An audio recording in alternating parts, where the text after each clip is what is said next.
Welcome to the Haunted Morning Meeting Show by Two-Way. Stay if you dare. I like was that. expecting. Yeah, happy Halloween, everyone. Welcome to the morning meeting. That's from our friend from Ohio and the morning meeting AI orchestra. Appreciate you being part of this. Welcome in. Dan is all costumed up, Yep. but real life there. Thank you for being here. If you want to be on the conversation, raise your hand. And I couldn't help but notice Sean is wearing clothes, as am I, from our friends and sponsors at Fairway and Green. Here's a brief message from the folks at Fairway and Green. I read this straight from my phone here. This Halloween, don't get caught looking like a ghost on the green. Fairway and Green has treats so good, it's scary. Their polos are so smooth, Dracula ditched his cape. Their quarter zips, wickedly soft, spun from the spells of style and threads of luxury, whether you're carving pumpkins or carving drives. Fairway and Green will have you looking beautiful all season long. So don't be a fashion zombie. Rise from the dead Fairway and dress to thrill. Fairway and Green, where ghoul meets greatness. Sean, what are you wearing today from our friends at Fairway and Green? Well, Mark, I'm glad you asked. I've got this lovely polo, which has an amazing collar, a beautiful feel to it. And it's overlaid by one of their amazing vests. Mark, this is a windproof vest. It keeps me warm when I go out and pretend to golf, or just walking down the street, walking the dog. All of that's available at twoway.tv/fairway. But Mark, you can get that promo code 20% morning meeting, two-way, or frankly, anything at that site using the promo code two-way20. Mark, by the way, people in the chat say red looks good on you, just for whatever it's worth. And my Murakami hat that's got red, so it's gone for a matching thing. And this one says peace, love, and understanding right on the sleeve. So again, all available to you to be part of the Two-Way morning meeting team. Go to Fairway, twoway.tv/fairway. So today on the program, we're going to talk about the shutdown. We're going to talk about Election Day. This thing going on with Tucker Carlson and the Heritage Foundation, which is a little inside, but really interesting.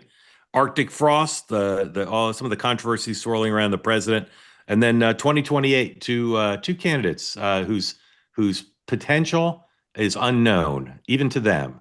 Rahm Emanuel and Ro Khanna. We'll talk about them, and then of course it's Halloween, but it's also Friday. So that special feature, that branded segment that you all love so much, winners and losers of the week, and what to look for this weekend, all here on a very special Friday edition of the morning meeting. As always, we'll talk about the day and then we'll get your questions in. If you're in the Two-Way platform, late in the conversation, please raise your hand. If you're watching on X or YouTube, Dan, what's your view? Smack in the chat? No smack in the chat. At this point, I think we should just embrace smack in the chat. It's time. Yeah, turn Wow. it. Yeah, Just turn smack, around. do your best. Yeah, do your exactly, worst. exactly. Put as much smack in there as you'd like. And Sean, are you for peace, love, and understanding?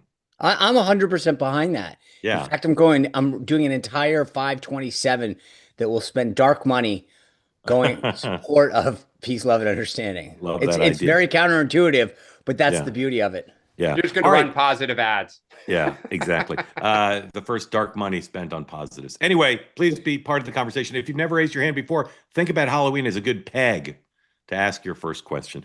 Quick word from one of our sponsors, and then off to the races. Run through the news of the day. TakeLean.com. If you go to TakeLean.com, use the promo code Mark, you get 20% off. 20% off what, you ask? Well, tonight, as you're eating Twizzlers and Milky Ways, perhaps consider starting anew tomorrow with the products from Lean. TakeLean.com. Not for fad diets, not for weight cycling, gaining a lot by eating 10 pounds of Milky Ways, but by doing it the right way, losing weight using the products from Lean created by doctors. Oral supplement, not a GLP-1 injectable.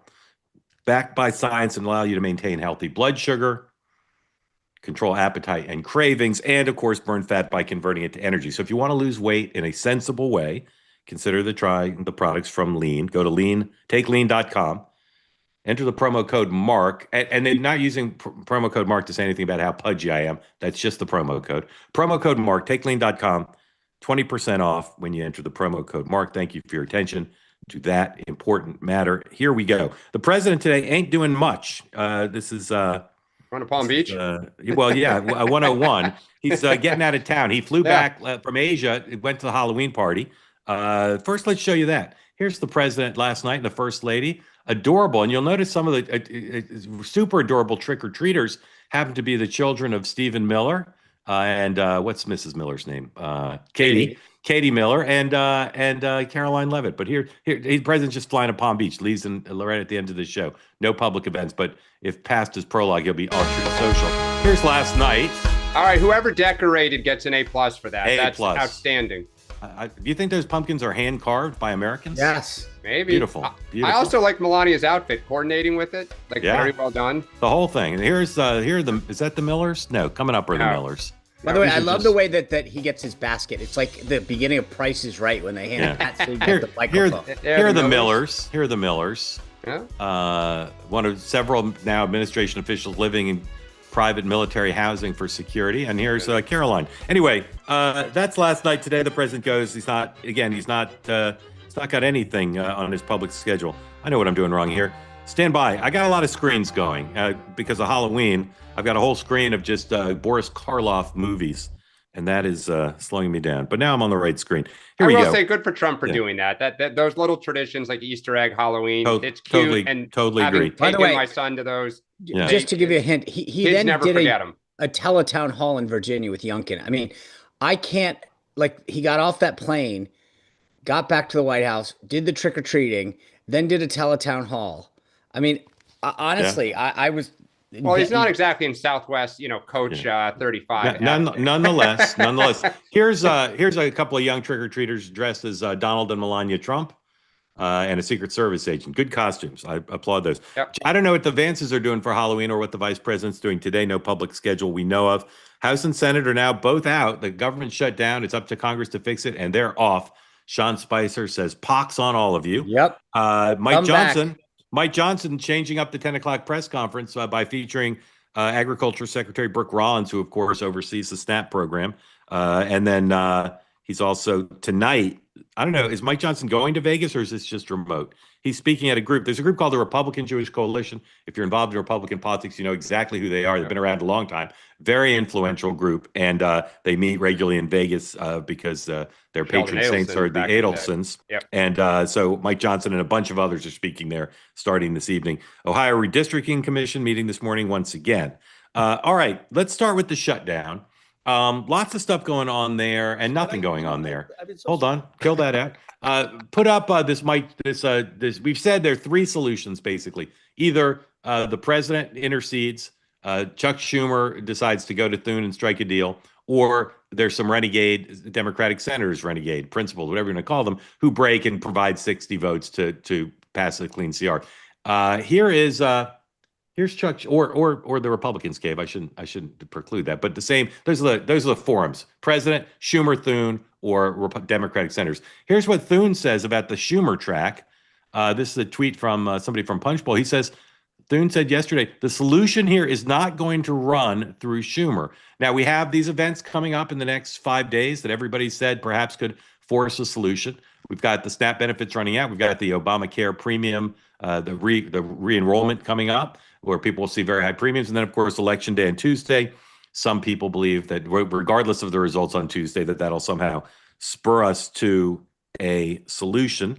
Let me just make sure I haven't forgotten anything here. 108. Last night, the president went on True Social, posted a long screed, if I can use the word screed without being accused of bias. Here's the AP headline. Trump says Senate should scrap the filibuster to end the government shutdown. Donald Trump has regularly said in various reasons he wants the filibuster to be scrapped because he says the Democrats will do it anyway for legislation. They have it. Mitch McConnell was stalwart in blocking the president's interest in doing that.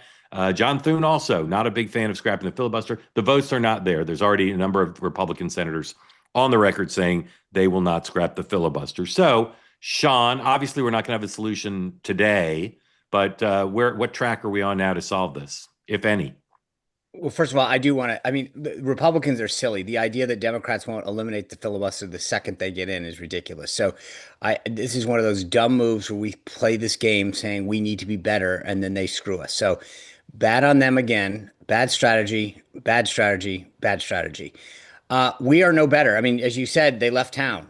And most of them probably had a flight delayed, starting to finally feel it personally. We'll see. I think this weekend, the WIC thing continues to be, as we see through our own participants here on the in the meeting. I think this is going to be the point, pain point where they're at home, they see people hearing about the issues that they're dealing with. So we'll see what happens when they come back after a few days being back in their states and their districts. Dan. Yeah, I'm now a little skeptical it's going to end soon, because the same people who are telling me like, hey, I know we need to, kind of ultimately cut something here before this gets out of hand, are now saying, look at the polling. Like, the trend lines that we're going towards kind of break even have not kept going to where people are beginning to blame the Democrats. And so you have even people like Mark Warner, who you would think between the federal employees in his state, he's traditionally fairly moderate. Other kind of people who would probably be part of the coalition of the willing to reopen it, who are saying, nope, this is worth, remaining dug in. So we may be heading not towards a, movement next week, but as we get towards Thanksgiving, I still have a hard time seeing going through Thanksgiving with this, that for a lot of reasons, but Schumer's holding everyone together. By the way, when something like this happens, there's public polling that people read, to Dan's point, like, hey, the Washington Post did a poll. It's got to be noted, like, they literally yesterday got a presentation physically in person that said, keep going.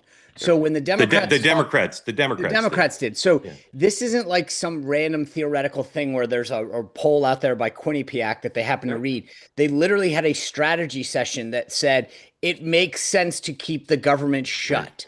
So Sean, in fairness to them, James Blair in the White House was up there a week and a half ago telling Republicans, same thing. Keep staying dug in. But the difference is Republicans are actually voting to open the government up, right? So the president saying get rid of the nuclear option. Sean, all the public polling up until that Washington Post polling had things close enough that neither side could say this is a disaster. That Washington Post poll is either an outlier or it's a sign that things have changed, because there hasn't been a big public poll in a while. Would the Republicans have, through the RNC or some other way, would they have their own private polling? And could, if the post poll is a reflection of things having changed, could that sufficiently pressure Republicans to offer something to settle it, more than just you have to open the government first?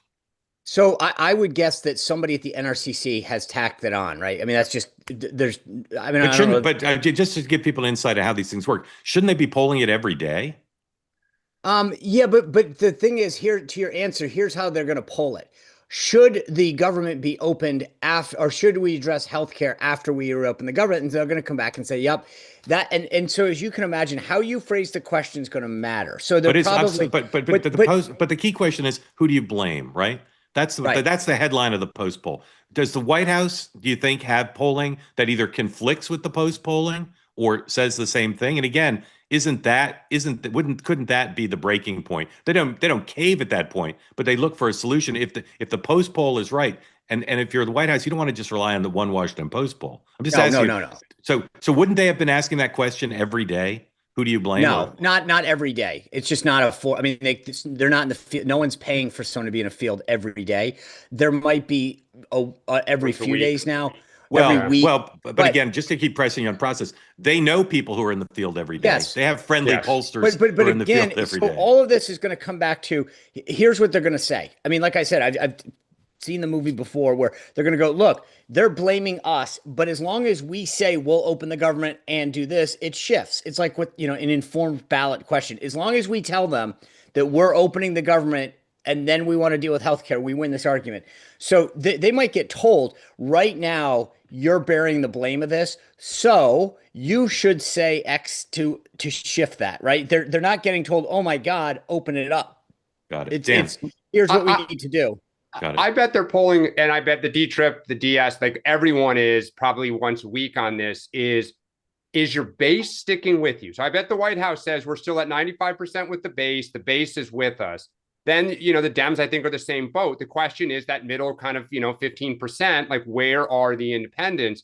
And I do think if trend lines emerge, it absolutely will factor into how they think about it. And I think, we'll get to some stuff later on here. A little more to say on this. Okay, let's talk about the midterms. It poured rain in New York yesterday. So the early vote the early vote was disrupted. Anyone who went to the polls yesterday was foolish, Floated. really, Yep. or floated, foolish or floated.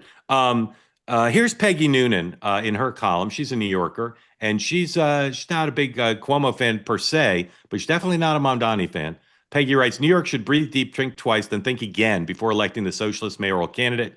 He is barely 34, has never had a real job, was elected 5 years ago to the state assembly, which is a badge you wear while you scrounge around for attention and connections. This isn't the resume of the person you want in a position to guide the future of one of the largest economies in the world. All three of us have heard from people in the last week who feel like Peggy does. They're not huge Cuomo fans. They might even be Republicans, but they're kind of focused now on trying to stop him from winning. Here are the early vote totals from the Gothamist 106. Again, some indication that the early vote is older than the primary vote was. This is what pro Cuomo people are hanging their hat on as much as anything else.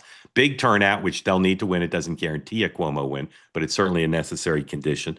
And then in Virginia and New Jersey, guys, you agree with me? The conventional wisdom now is Democrats will win them both, but Virginia will be closer than people had thought. But New Jersey may be less close than people thought even a week ago. Is that, you guys share that view? I'm still bullish on Virginia. Yeah. It's all get out the vote. Your ground game is worth a field goal. And so this is where I think this is going to test who's got a better ground game on both sides. I feel very good about Miaris. The Attorney General's race. The Attorney General's race. It's going to go backwards up. Jason will win by the most. I think John Reed might make it over. And then the question is, can Winsome get pulled over like she did or they all did in 4 years ago? Dan, how are you feeling about the three Virginia marquee and races? New Jersey, which is a remarkable thing where we thought we were this summer, is Democrats remain worried about voter base energy and turnout, which is, we all thought we in the off year with Trump, doing everything he's doing, that our base would be, jumping out windows to vote, especially in Virginia with the shutdown. I mean, with the Doge and everything. Right. Yet there are worries about Democrats turning out. Yep. Okay, don't forget, Tuesday night, 8 o'clock Eastern time, join Two-Way in the New York Post for special election coverage. We'll be covering New York, New Jersey, Virginia, and then other races around the country. Election night coverage like no other. You'll be able to be part of the conversation the way you are here, and we'll be aggregating the coverage the way we do here. So please join us Tuesday night, 8 o'clock, with our partners at the New York Post for full coverage of election night. Go to twoway.tv to register if you want to be on the platform to participate. We'll stream on our YouTube channels as well as websites. But if you want to be part of the conversation, go to twoway.tv. You'll see a place to register. All right. We've spent a lot of the last 18 months or so with a civil war in the Democratic Party over Israel. That has been brought in at the elite level, but also the grassroots level. There's now a big fight within the Republican Party, the conservative movement, MAGA, over Israel. I don't know how much it's at the grassroots, although people at the grassroots talk about it. But at the elite level, it's quite intense. And it was inflamed this week when Tucker Carlson had, what's that guy's name? Nick Fuentes. Nick Fuentes. Thank you. Nick Fuentes on his show. And then the question, Tucker has been at cross purposes on Israel with a lot of people for a long time. Here's the headline now. The Heritage Foundation, which is a long-standing relationship with Tucker, has entered the fray. Heritage Foundation head, this is Associated Press headline, defends Tucker Carlson for hosting white nationalists with anti-Semitic views. Tucker did more than host Fuentes. He also had a conversation with him, and he said things about Israel.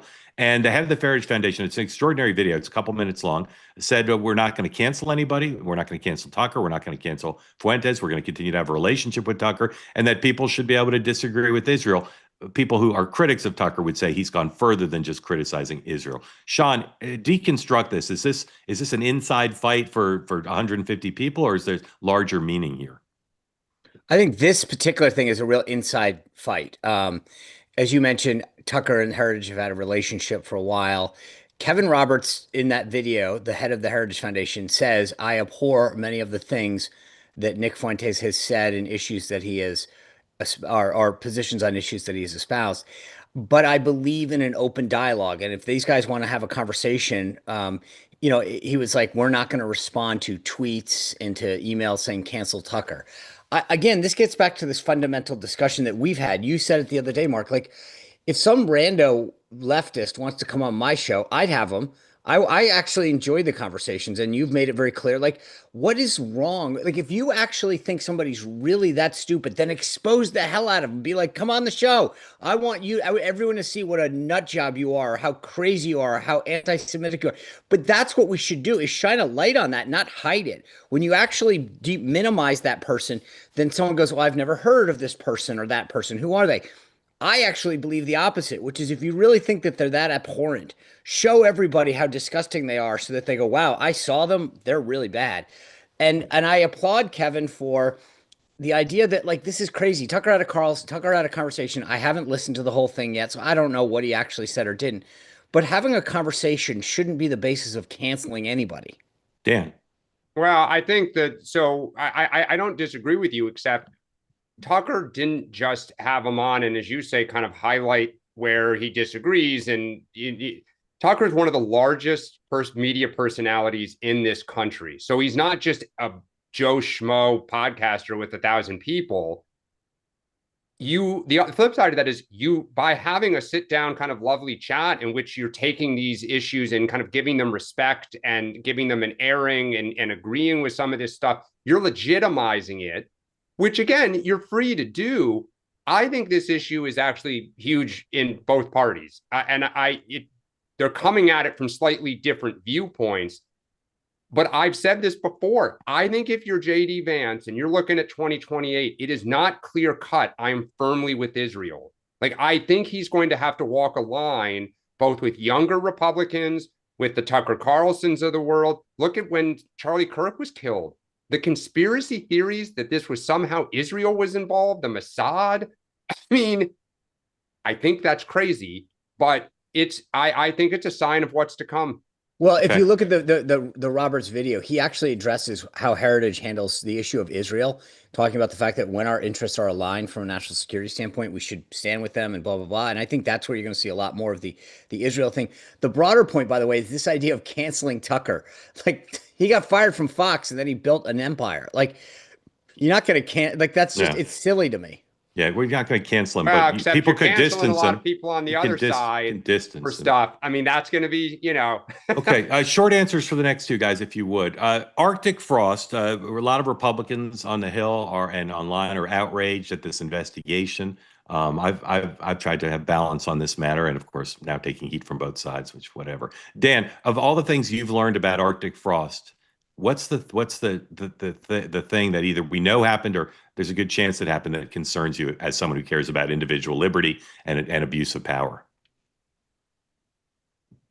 I don't know, because we never really saw the light of day on this. It got shut down and it never came out. So we don't really know all the things that the government knew. But is there anything about it that concerns you at all that you think needs more investigation? No, I mean, I would go in the opposite direction, which is there is no doubt that there was a plan to try to disturb the certification of the election with a lot of senior members of government. And that to me is horrifying. Okay. Sean, what about it? What about it you most troubles you? I know the whole thing probably does. There's a tie. One is the depth, the breadth and depth of it. There's 450 organizations and individuals, and you question why a good chunk of them, it's like, what did they have to do with anything? Number two, this thing all got populated 15 months after the fact. And it's like, wait a second. If there was a concern about what happened around the election or January 6th, why did it take an additional 15 months to open up something? Why weren't you looking right then and there? Everything was out in the open then. Well, that's not true. That is not true. That just started 15 months later and that everything was out in the open. That's just not true. The Arctic frost started 15 months after the fact. It was part of a broader investigation. As they learned more, they had to launch other things. So many people were coordinating on this batty idea of physically overturning an election. All right, hold on. We got a lot of hands up. Thank you both for weighing in. Of all the things that we've learned about in the first 11 months of the administration, related to the ethics of the president, the crypto stuff, the ballroom, anything you want to choose, what's the single one that you think is the most questionable and that you think history will look at least kindly? What's the thing the Trump family or the president's done on the lawfare, anything you want? What's the thing that he's done that you think history so far will say, boy, that was really out of bounds. Dan. Ooh. I think the crypto stuff is just so blatant. Yeah. Okay. Sean. I think the jury's out. I would probably go with Dan on that, meaning it depends on like what comes of it and what ties. If it's just the kids doing stuff, I don't know if there's a connection about what was going on inside. So I think the jury's out on that issue. Yeah, I'd go with that one too. Okay. 2028. I want to talk about two candidates. Rahm Emanuel is the subject of a very long profile in The Atlantic by Ashley Parker, former Washington Post reporter. This is a classic of the genre. These kind of profiles used to get written all the time, but the one about Rahm is special. It'll be read by everybody in senior levels of Democratic politics. It's pretty favorable. Rahm will probably hate it. Here's the headline: Rahm Emanuel for president? Question mark. He'd like you to keep an open mind. Here's two paragraphs on the negative side. There's lots of positive, but here are the two paragraphs that kind of frame what the critics say, what the people who are doubtful that Rahm will be a significant candidate. Here's what they say. The case against Rahm Emanuel, according to his critics: he's not progressive enough. His only ideology is winning. He's more of a tactician, less of a principal, though he's long exuded main character energy. He's too short. He claims 5'8", or too old, at least for voters who want to get away from septuagenarian presidents. He'll be 69 on Inauguration Day 29. He has a problem with black voters stemming from his mayorship. He's too Jewish. His middle name is Israel. And then one more, this is more negative. And again, there's mostly positive in the stories. Emanuel is, quote, the exact wrong answer to what the Democratic Party needs right now because he prioritizes corporate interests, says this guy, what's his name? Cenk Younger, I don't know how to pronounce his name, co-host of the Young Turks. He believes that Emanuel's power stems from his friendly relationships with the donor class and political reporters who've been ornamenting his reputation for decades. In almost all the profiles I read about how charming Rahm is, Unger told me, but from our perspective, all we see is a disastrous ogre, not this charming Shrek guy. Fantastic quote. I don't much care for that guy in my experience with him, but Dan, we've talked about this so many times here. Did this piece make you think Rahm is a more serious candidate, less serious candidate, or no impact in terms of both nomination and general election? It makes me think he's more serious just because he wants it and he's a student of this. He's hungry for it. Like he wakes up every single day, as you like to say, saying, what are the 10 things I need to do today? And I think as a Democrat, you just have to remind yourself there's a difference between X and the real world. And if X and the party base picked winners, Howard Dean would have been a nominee, Bernie Sanders, and then Elizabeth Warren. So at some point, the trend may break. But our base, with all its mighty and fury on X, is not the real world. Yeah. So Sean, Rahm tried to micromanage the piece, and he told Ashley who to call. If she didn't call his recommended people, he said called back, said call these people. He also showed her messages between him and Republican members of Congress saying, "Rahm, you're awesome." But he doesn't name them. He doesn't. Yeah, he doesn't name them. But Republicans love Rahm and think Rahm's formidable because they don't really understand the Democratic Party, I would say. Sean, what was your evaluation of this and this piece and Rahm's chances? I mean, it's to your point of I look at it like the Peggy Noonan equivalent of the piece. It's like to a very certain highfalutin piece of their party, they care about what Peggy Noonan thinks, but the grassroots doesn't. Like they don't probably even know who she is. I think I love Peggy. Well, that's the point. Thank you. There you go. Yeah. Thank you. Yeah. Case closed, Your Honor. I think to some extent people care what the Atlantic thinks in the Democratic Party, but I don't get the sense that that's where the base of the party is. Yeah. That being said, look, here's the way I look at this. If Republicans win Virginia and New Jersey, had a really, really good night, I've always said that it has no bearing on the midterms, zero, nada, one way or the other. It's just a total media BS narrative that somehow those two states have any indication. But I do think it has an impact on the ethos and the feeling of either side, right? Yep. And Democrats, if they feel like we did in 2004 with George Bush, where people said, I don't know, all I know is I want to win, and that guy says he can win, and we can raise the money, and so sure, let's get behind him. Did Democrats get desperate enough where they just said, you know what, he's right, we need to start winning again in order to do any of this stuff, and he can win, so let's screw it. But they have to feel like it's worth winning more than it is over ideology. Totally agree. Two things not in this story, and again, Ashley's a great reporter, but I was surprised they weren't there. One is Obama going to endorse him? We've talked about that here before. And second is money. I believe Rahm, if Ari does a super PAC, if Rahm bundles correctly. I don't know how good he'll be at low dollar, but Rahm could be amongst the top 3 in fundraising in total money if you count the super PAC. I was surprised to not see that in the story. All right, Ro Khanna, another person whose presidential prospects people wonder about. Will he be formidable at all? House candidates, House members of the House typically have not done well running for president.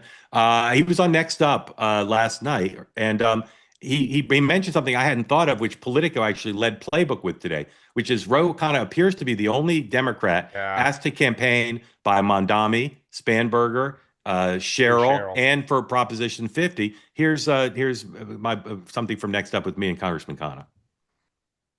But I've been so struck by this debate in the Democratic Party. I may be the only person who has campaigned for Abigail Spanberger, was invited by her to campaign in Pennington Gap in Virginia, was invited by Mikey Sherrill to campaign in Westfield and Livingston. I'm doing a rally for Mamdani on Saturday in Queens, and I've campaigned on No 150. And this idea that the Democratic Party can just pick one of these wings is, in my view, not thoughtful. We lost young voters. We lost rural voters. We lost suburban voters. And guess what? If we want to build a majority party, we've got to bring them all back. And I think we've got to be a big tent party that recognizes that different people are bringing different strengths to the coalition. All right, I ask you to do. So, Sean, what do you think of, just to start with, forget his candidacy for a moment, what do you think of the fact that he's been invited in all those places? I'm actually more interested in what Dan thinks, because the way I look at it is, if I would have guessed, and I just people aside, like I've gotten interacted with Ro. I think he's a sharp guy. He's very thoughtful when he speaks and what he adds. But I don't know that if you had told half the people in Alexandria, Virginia that Ro Khanna's coming, that they'd probably say who. And so I think to a niche, maybe he's not playing at the A level, and that's no disrespect to him. I think it's easy to have somebody come in and campaign for you, that you can be like, hey, pal around with me for the day. And I can say, Congressman Ro Khanna is here today. That's very different than like raise money and get people excited. So I don't see him at that same tier level. Maybe I'm wrong. Dan. I think it's a huge deal, because I agree with him, and we've talked about this. It's not either or. You need both. You need both an excited base, and you need to be able to attract, moderate and independents. Donald Trump has done that very well in his 2 winning campaigns. I think that it used to be that if you were from the House, you had no chance, because how could you get attention? How could you break through as, number 20 on the dais? Now with social media, if you're clever and you're creative, I think the seeds are there for him to be a player. Now, the question is, like, if Gavin Newsom, his governor, is running, if Kamala Harris, is also running, it will be a little bit harder. But don't underestimate that Mamdani and Spanberger and Cheryl both asked him. Yeah. All right, let's go to your questions now. Like Come I on, said. unmute. Tell us where you're calling from and what's on your mind for Dan and Sean. Ro, go ahead, please. Welcome in, Congressman. For joining. I'm glad I gave him a shout out. Exactly, just chatting with you. Go ahead. It's like the Mark Twain novel, where you want to be a president at your own funeral, and I'm hearing my own commentary about my own candidacy. So Mark, you wanted me to chat about going to Mamdani's rally? Yeah, I want Dan and Sean to be able to ask you questions, but I'll just say, do you find if you campaign with Mr. Mamdani, does that mean you agree with everything he's ever said? It's kind of a softball question, but just explain how you think about campaigning with someone who you don't agree with everything with Spanberger either. But when when you campaign with him, people are going to say this guy agrees with everything. He's a socialist. Just explain how you think about that concept. On a substantive level, we've got to build a big tent. Lincoln did, FDR did. FDR, the Tennessee Valley Authority, he did when someone was a rank segregationist and a rank anti-Semite. And so, the idea that you can move change with purity tests, and you have to agree with everyone, I don't think works. And then to build a broad coalition. I mean, look, Donald Trump was cutting a deal with Robert Kennedy the day the convention was going on, and we refused to answer the guy's call. I mean, I don't expect how you expect to win in a big country that has Indian Americans playing cricket in Fremont, people rooting for the Phillies in Bucks County, Pennsylvania, and rural Virginia, without thinking that you're going to need different people as part of the party. Sean. Well, first of all, I just got to acknowledge you're in California right now, right? I am in DC, but I'm headed to New York actually for the Oh rally. no. I apologize because I was just going to give you super props for being up at 6:30 a.m. In a I like tie and Mark. I everything don't know ready to how. go. Yeah. No, I guess the question is, look, here's my bigger issue on logistics. I mean, I'm not asking you to answer your question because obviously that's a problem. But don't you think that like going to the national level requires an apparatus of serious nature, so that if you or someone of your stature, hypothetically, were to make a decision like this to go beyond, you'd have to have a serious, larger national apparatus that could tap into fundraising, create a surrogate operation, etc. Absolutely. Look, my guess is, and I don't know what I'm going to do, but my guess is that 90% of people who run for president underestimate how hard it is, and they underestimate how difficult it is. By the way, I think that's true of even some of the highest profile governors who run. I think it's from what I've heard, it's a grueling, difficult process. And I think anyone who would do it would have to have a infrastructure and fundraising and logistics to be viable. It's not just How you get much up. how much do you think the calendar plays into a decision of somebody like you? Do you care whether New Hampshire goes or Nevada goes first? Well, look, first of all, I'm not powerful enough to have any influence over it. But I think that for someone to emerge who doesn't have significant name ID, putting me aside, you would need at least those early states to be states where retail campaigning really mattered, where you didn't, for example, if you started in a first state being Georgia or something where you need a lot of money and name ID, I think that would be much tougher than if you started in a small state. And I also think for a candidate coming from the outside, you've got to do very, very, very well in an early state. And sometimes people make the mistake, they build out a national apparatus, and it really doesn't matter if you can't have an upset in an early state. Dan. So, Congressman, first off, congratulations for being I think the only person who was invited across all strands. What common thread runs through all those different places that you've been asked to go and campaign? Like, what is it about you that you think appeals to the Mandani crowd and to Spanberger and Cheryl? Well, I saw the Politico article. They were like, well, the good news for Kana is he's not controversial enough. The bad news is no one cares. There's not enough upside. So, but I think it's a willingness to be a bit humble. I mean, for example, Dan Lipinski, who I'd endorsed against, we had a heated exchange on this program. Yeah, on here, yeah. And just the other day, he invited me to come to do a panel with him in DC on the Hoover Institute, and I'm happy to do it. So I try to not be judgmental of people. I try to extend grace. I try to say, hey, I have my convictions, but I don't have a monopoly on the truth. And a friendliness of trying to see the best in people. I guess that's why I've tried to build relationships, and I try to do that across the aisle as well.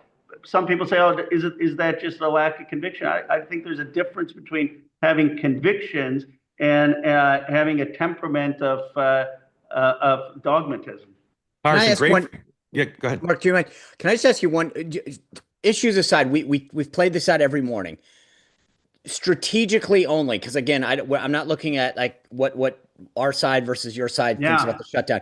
Walk me through what you think is a construct of a solution, right? Like, is it the vote first? Is it like, we all know where everyone's lines are dug in, but just what do you think is a realistic construct of a deal that would get the government open? Well, look, I don't understand why we can't do things like Josh Hawley's bill, first of all, while the government is shut down. Like, extend SNAP benefits, pay the troops, pay federal workers. I would vote for that. And that to me is what's most frustrating, is why can't we just get some of the fundamental assistance to people who are working and who rely on food assistance. A longer term, I think it'll probably some version of at least a vote on the healthcare tax credit extension. There's probably going to be some guaranteed vote. I hope we get some extension, but the deal will be around that line. Congressman, just some free advice. I would think better off wearing a tie-dye shirt than that suit and tie to the Mandami rally. Just so it makes you sure you leave some time to change. Always in a suit. Mandani's always in a suit, a dark suit. It's true. Nonetheless, I'd go tie-dye. Congressman, thank you for joining us. We'll see you up here in New York over the weekend. Thank you. Thanks, you might want to take the train also. I will be taking the train. Okay, thank you. Or Grateful drive. Very grateful to you. Thank you. All right, thanks for that. Sean, winner of the week. My winner of the week is Virginia taxpayers. This was look, I think Donald Trump won the week, but it's an obvious one. So I got this, and I'll show you that part because I cut out everything. Yesterday in the mail, every Virginia taxpayer got $200. I'm married, so that's half of that technically is my wife's.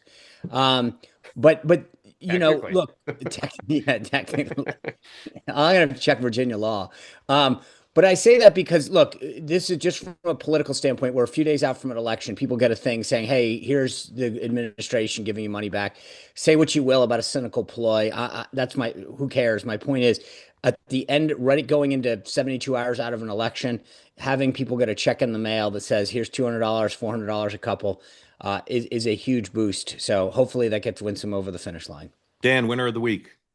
My winner of the week is Gavin Newsom. We talked about it earlier this week. I mean, it looks like this proposition is going to win. The question that we're all trying to game out is how much additional momentum he is going to generate.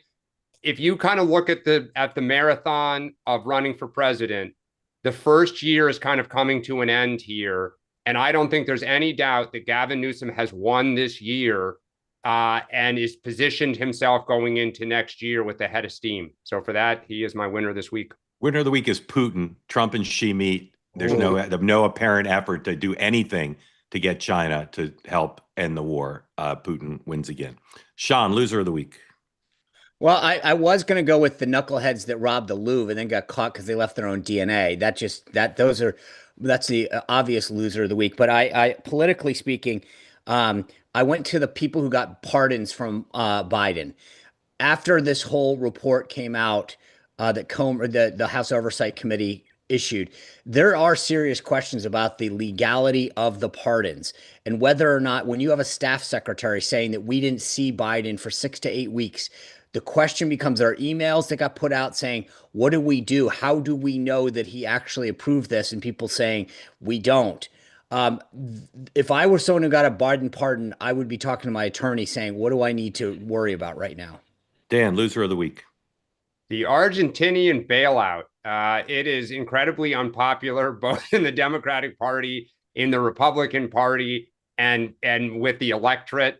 I still don't really understand why we did this, and the fact that the Trump administration can't really give a good political explanation. I have a feeling we will be hearing a lot more about this in the next 13 months. Sean, what are you looking for this weekend? I'm looking at the president's schedule. We talked about what he did this week, trick-or-treating last night, teletown hall in Virginia last night. Does he keep going? I mean, honestly, I was like, how does he at some point he has to collapse. So also Navy is 7-0, one of 6 remaining undefeated teams. They play North Texas tomorrow. So let's go 8-0, baby. Dan. I'm watching Trump on Truth Social because the headlines that are kind of beginning to emerge about China and the deal are not very, they're not 12 out of 10, as he said. And I wonder if he's getting a little uncomfortable on the shutdown. And so does he start ranting this weekend on Truth Social on both? And I would even maybe add Israel to that as the peace in the Middle East continues to be a little wobbly. All I want is a Game 7 in the World Series, and of course, rooting for Dan. All right, one message from a sponsor, and then questions from you also. Please raise your hand if you want in on the conversation. New sponsor, the folks at Poncho. Get $10 off your first order from all their great classic denim and flannels and new style clothes, comfortable, versatile, durable for whatever the season brings. Go to ponchooutdoors.com/Mark for $10 off your first order and free shipping. This stuff is lightweight, comfortable. It fits right. I've been wearing it all week. And the Poncho promise is quite clear. It's as clear as if Dan Turrentine says, I'll meet you for coffee at 6, he'll be there at 6. Free shipping, free returns, free exchanges to make sure you get the right fit. Poncho stands by every shirt. They'll move to make it right if you decide you don't like it. Again, go to Gear Up for the Fall. Go to Poncho for every piece built for comfort, performance, lasting style. PonchoOutdoors.com/Mark. Get $10 off your first order and free shipping. And when the box pops up and says, how'd you hear about it? Say you heard about it from Rokana or from the morning meeting. Up to you. Thank you for your attention to that matter. We start with Dean because Dean sends us so many great theme songs, including today's Halloween spooky version to promote the program. Dean, welcome in. Trick or treat. Happy Halloween. What's on your mind for Sean and Dan? Trick or treat. Thank you, Mark. This is actually my first time on the morning meeting. Very quickly, Sean, I blame you for everything that's happening with this administration, and I thank you. You took more arrows in the first administration than anyone else. Thank you for allowing this to happen and taking all the injury that you did. I'm curious, Dan, what's the worst part of training for your marathon? And from all of you guys, I'm curious on a Halloween, what's your favorite candy bar? Oh, I was going to ask that when you were reading the promo for Lean, everyone to go around. Yeah. I'll say my favorite candy is Reese's peanut butter cups, not the little ones. The people who do like the big one with the two big ones, like the actual bars of candy, like hat tip, it's great. I steal the Reese's pieces from the kids when they come home. The worst part is like the dog days in the middle of the 16-week regimen, just motivating yourself when it's really hot or when it's raining to just keep your, is a challenge. Sean, favorite candy bar? I'm staring at Ryan Roding right now. If you're not watching. Ryan's coming in 1 second. Trust me. I will go. Dan went Reese's. I think frozen Reese's peanut butter cups, but a good Twix. I could Twix. There's something about you and Twix. me both. Yeah. Yep. I'm a Twizzler guy, but if you specifically ask candy bar, frozen Milky Way. Dean, thank you again. Thank you for the songs as always. Amazing work with you in the morning meeting AI Symphony Orchestra. Ryan, welcome in. We want to know what the kids are doing for Halloween. But then tell us what's on your mind. Gentlemen, you guys like Halloween, I bet, right? Yep. What's your favorite candy? Reese's Pieces. Yeah, and what are the costumes for tonight, guys? I'm a shark. Yeah. Like a blow-up shark. And then what are you going to be for Halloween? A Spidey. Spider-Man? Spider-Man. Do you guys got your costumes handy? You want to go run and get them on? Is that possible? Or is that asking too much? We'd love to see him. While Dad asks us a question, go get outfitted. We want to see him. Yeah. He'll get Ryan. on his shark costume. Okay, awesome. But thank you for calling on me. Of course. Really appreciate you guys.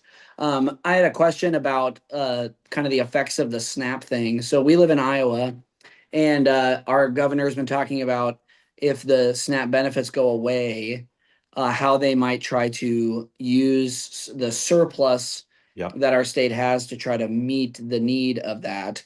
I wonder if that is going to be more common. I don't know how many states have a surplus. I don't know if any of you three. Yeah, it's a great question. I should have said at the top of the show, I meant to. A federal judge in Massachusetts is expected to rule today on the question of SNAP benefits, and that judge may say the government must use surplus funds. And as has been reported by the Associated Press, there may be enough surplus funds to carry all benefits throughout November. So it may be that Iowa doesn't need to dip into its fund. Every governor has been having meetings with their senior staff about how to deal with this. Everybody will deal with it in a different way. Not every state is as frugal and long planning as Iowa is. So not every state's got a surplus, but many states do. But I think the most likely outcome, based on what this judge has said so far, is that even if Congress doesn't act, there'll be funding for at least a couple weeks. Sean. Do you really? See, the thing that I find interesting is that federal judge in Massachusetts telling the government how it must appropriate. I can't. First of all, it'll be immediately appealed. Yeah, you that's cannot true. tell the federal government how to spend money during a shutdown. I just don't understand how the judiciary thinks it has a rule. Yeah, they shot that judge for a reason. Good point. I mean, I think they shot that judge. What it's been said is that it would be hard for the administration to appeal if a judge says you have the money and spend it. If they're appealing, it may be politically unwise. True, but the other X factor right now is that the judge, the Supreme Court ruling earlier this year that said they can only rule within that jurisdiction. 100%. So you'll get a Massachusetts payout. Ryan, I think one of the things can I ask, how did we talked about the China meeting and the soybeans. How did that go over in Iowa? I think farmers are interesting people in that they're very committed to their political party, generally speaking. So I think they are very hesitant to go against the president if they voted for him, even when it's bad. And I think there is a hesitancy about soybeans. I will say in Iowa, from my understanding, corn is much better this year than soybeans. But here's Arthur and his. Hey, Spider-Man, nice that's job. amazing. You look spectacular, man. Yeah. That's amazing. But I would say I think corn was doing better. So I wonder if while the soybean market is not particularly great at the moment, although it sounds like maybe that might change, I think farmers are willing to be sort of flexible in that way. But Dan, thoughts? Thank you, Ryan. Dan, thoughts on the food stamp thing? I think every governor, to Mark's point, is frantically trying to figure out what can they do. It's the real lives of real people. Governors, mayors don't have the luxury of just sitting there and blaming people. They have to try their best. And I've said this for the last 2 weeks. The headlines in local news are all about the number of people being impacted. Yeah. Ryan, you got the other costume for us before? There Oh he my is. goodness. Oh, Ryan, there's all right. there's a land shark. Land Yeah, shark. look out. Don't eat Spider-Man. That is awesome. Boys, get a lot of good candy. Make sure your Yeah. parents vet it. we will. Have a great Halloween. Ryan, thanks Good for being luck. part of Two-Way. Grateful to Yep. you. All right. Trent, welcome in. Tell That's folks who don't awesome. know where you are, what's on your mind.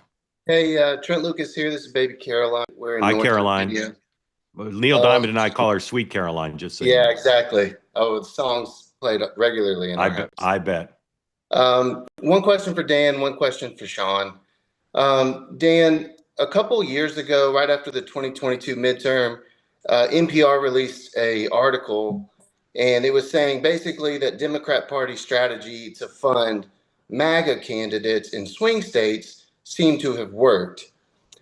Can you convince me that the mayor race in New York and the candidate in Maine is not a similar strategy by Democrats to put somebody far left to get more of a moderate crowd and a higher turnout for an establishment candidate? And then for Sean, what's the problem with the North Virginia Republican Party? There's no ground game. There's nobody on the street corners. Nobody's come by the house. There's no signs. It just seems non-existent. Dan first, then Sean. Thank you. Those Yeah, are great questions, Trent. Yeah, Democrats have for the last couple of years meddled in Republican primaries with ads to try to build up the candidate that they thought would be the most unelectable. Missouri, a couple of years ago, they had the famous case of that. I would be surprised because that's to divide the Republican Party. I would be surprised if we were doing it to ourselves because it exposes a much bigger fissure, which is, to Ro Khanna's point, you ultimately want everybody together. Like, we can't win national elections with our party at war with itself. So to my knowledge and in my belief, we would not do that type of jiu-jitsu against ourselves. The other side, sure. Sean. I would just say first on the question you asked to Dan, I think too much credit sometimes is given to the parties. Like, somebody doesn't run and do all this because they get asked to, unless it's proactive, meaning the NRCC might say, hey, Dan, I hear you're thinking about running. Just so you know, we would definitely be willing to introduce you to the right people and do some things. Entice somebody, yes. But that's the extent of it. It really just, people give the parties way too much credit when it comes to stuff like that. On the Northern Virginia ground game, first of all, I've probably been I think 4 times they've had Spanberger or Spanberger Victory knock on my door trying to convince me to vote for Abigail Spanberger, which kind of makes me question their data model. I haven't had anybody. They've seen some of your squishy comments here. They have, yeah. They might think that there's a shot. We've never had a good ground game in Northern Virginia, to be honest with you, that I'm aware of in 30 years. So I'm not sure why I would have expected anything different. Money is very tight right now and that's Winston is way behind on the money game.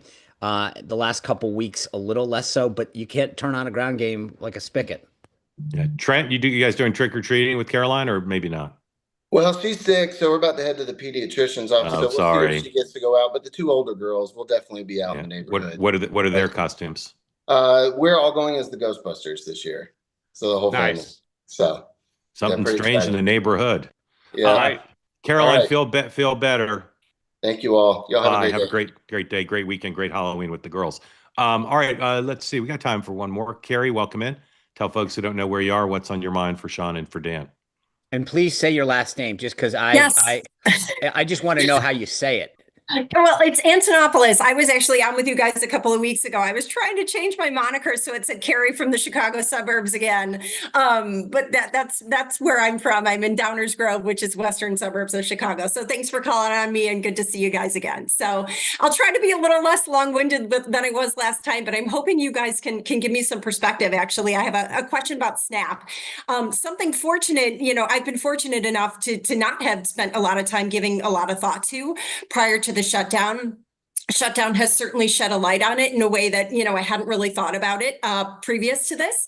But I'm hoping you guys can kind of help me square sort of what I'm seeing and what I'm feeling. And on the one hand, of course, you had Nicole earlier this week. She was incredible. I was driving while she was talking and literally grabbed my chest in the car because her testimony was so compelling and so touching. And as an American, I want to support my fellow Americans. Hi, Nicole.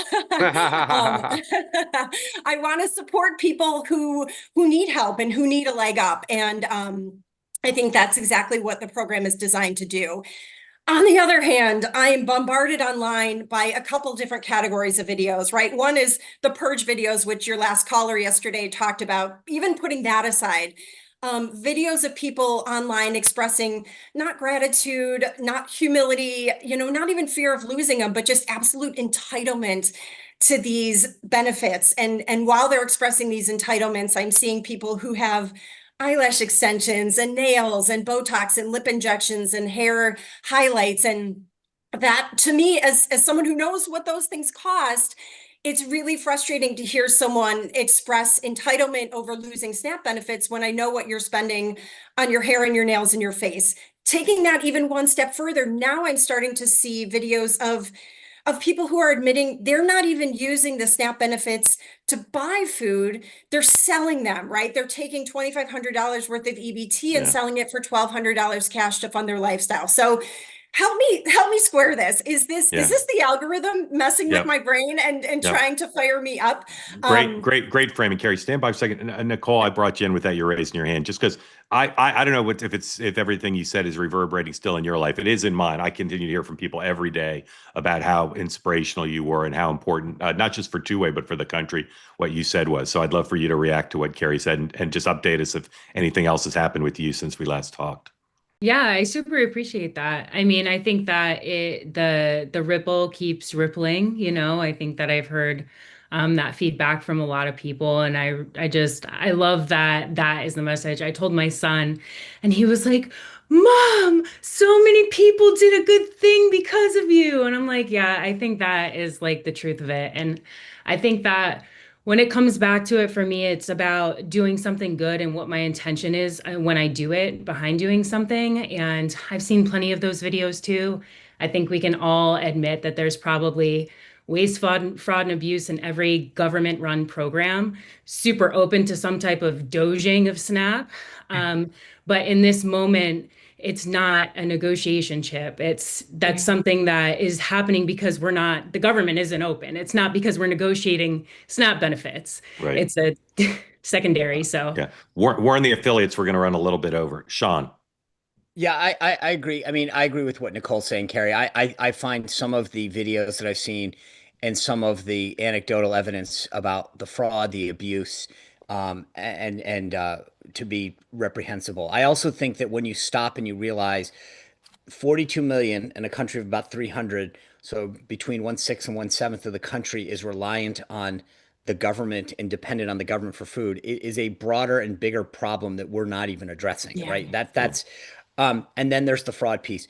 But to Nicole's point, you don't negotiate with the fire department when the fire's happening. You do it after and say, hey, now that we know, let's look at, the equipment and the wall, so right now let's get people the help that they need. Right. And then once everything's back open, and this is my constant problem with Congress, and the same thing with the appropriations problem. They get the done and they go, next time we won't let that happen until we do. And we keep kicking the problems down the road. So I hope that at some point we can stop and say, okay, how do we go fix that? And that enough people, because that's what they respond to, actually agree with that. All right, folks might remember Elise works with a food bank in the Silver State. Elise, I hope the answer is yes. Did the Two-Way community come through it all for you? Yes, absolutely. I called in last week to say that utilization of the social safety net is not partisan, but neither is Americans' ability to care for their neighbors. So we had over 90 donations for about 90 people donated for about $5,000. So that is incredibly helpful. And I was touched by everybody who donated. All right, thank you. And again, keep going. Even as we hit the deadline here, everybody should continue to find ways to contribute to Elise's organization or in your own community. And ladies, really grateful to all of you for being part of the conversation this week, and really honored that you'd come back, share your voices, and we'll continue to talk about it and focus more on the real lives of real people than on Congress's inability to get this done. So thanks to the three of you. Grateful to Can you. I just say, every time Nicole comes on, she's more well-spoken than the last time. Nicole, there's an authenticity to you. You can't fake that. Nice job. Amazing. Thank you all. Sean, what do you have tonight? Michael Knowles, of the Daily Wire, testified in front of the Senate Judiciary Committee on political violence. We have a long discussion about political violence, what to do about it. Plus, we talk about Arctic frost and a lot of those other fun stories tonight at 6. Dan, anything you want to tell us about except proper stretching techniques? And eating a lot of bagels? No, I will. Nothing. The kids are going out. They're all excited to trick or treat, and just looking forward to the weekend. All right, a couple of two ways left today and for the end of the week. First, Ethan Strauss, random offense. His guest, Amin El Hassan. I hope I said that right.